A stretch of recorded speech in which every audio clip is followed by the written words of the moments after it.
More breaking news coverage on the state trial for 3 former Memphis police officers accused of beating Tyre Nichols to death. A verdict coming down from the jury a little more than an hour ago, finding Demetrius Haley, Tadarius Bean, and Justin Smith not guilty on all charges. Action News 5's Jerry Askin in the courtroom throughout this trial. We go to him now live. Jerry? Hey, Kim, good afternoon. Yes, I covered this 9-day state trial, and I was in the courtroom when that verdict was read. The officers and Tyre's family really just kind of sat there with really no emotion. Again, as you mentioned, not guilty verdicts for all 3 officers on all 7 counts, including second-degree murder, aggravated assault, official oppression, aggravated kidnapping, and more. Now, we did try and speak with Tyre's family and the officers as they were leaving, but we haven't had that chance yet, but we're still working to get their reaction. This happening as the state called 5 witnesses throughout this trial, and the defense called 17 witnesses throughout the trial, including character witnesses, use of force experts, and other people. The defense also made the point that there were credit cards found in Tyre Nichols' car, and they said that Tyre was resisting throughout this arrest. So perhaps that may have played a factor in the jury's decision. It's also worth to mention that this jury was an all-white jury chosen from Chattanooga. We asked the DA why Chattanooga, why that venue, and he said that they were trying to find an unbiased jury. So here's what he had to say. So we are obviously disappointed by today's verdict. We respect the jury's decision, but we obviously strongly disagree with it. We, in good faith, brought this case, and I am convinced to this day that we had compelling evidence that showed that there was proof for every element of every one of the offenses that we charged. The jury took a different view. That is, of course, their right. That's the part of the decision. I want to start out by commending the trial team, Mr. Hagerman, Ms. Johnson, Ms. Headley, who did an excellent job. I wouldn't have done anything different. I thought they brought a compelling case to bear. I also want to commend the family of Tyre Nichols, who showed extraordinary grace and resilience through an incredible ordeal, an unimaginable ordeal. It's hard for me to understand, as I'm sure it's hard for the public to understand, or many in the public anyway, who watched that video, who heard the testimony, who heard the compelling arguments of trial counsel.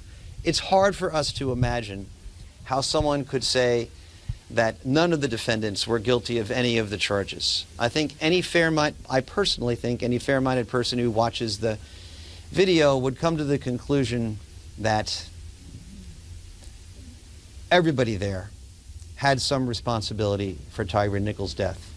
But as I said, the jury took a different view. What I do know is this: Tyre Nichols is dead and deserves to be alive. And that is a tragedy. It's my hope that the public understands that this is part of the system, and that our office will continue to push for accountability for everybody who violates the law, including, if not especially, those who are sworn to uphold it. And that was DA Steve Mulroy. But I do want to tell you about the prosecutors who actually prosecuted this case: Melanie Headley, Tanisha Johnson, and Paul Hagerman. Paul Hagerman also saying today there's always a risk and reward, but we keep on going. We try to get justice, and I think we tried hard in there to get justice, and the family was behind us. So we're going to keep following this story and reaction throughout the community. But Kim, not guilty verdicts for all 3 former officers on trial here on the state level. Back to you. All right, Jerry, thank you very much. And we're getting a lot of reaction to the not guilty verdicts for those 3 former Memphis police officers now cleared in those second-degree murder charges. 7 counts, actually, of charges. Sydney Gray was waiting alongside Jerry as the jury deliberated. She joins us from outside the courtroom with more reaction from local activists. Sydney? Hey there, Kim. Good afternoon to you. So, I was outside that courtroom alongside Jerry as he was inside the courtroom hearing the jury read off that verdict.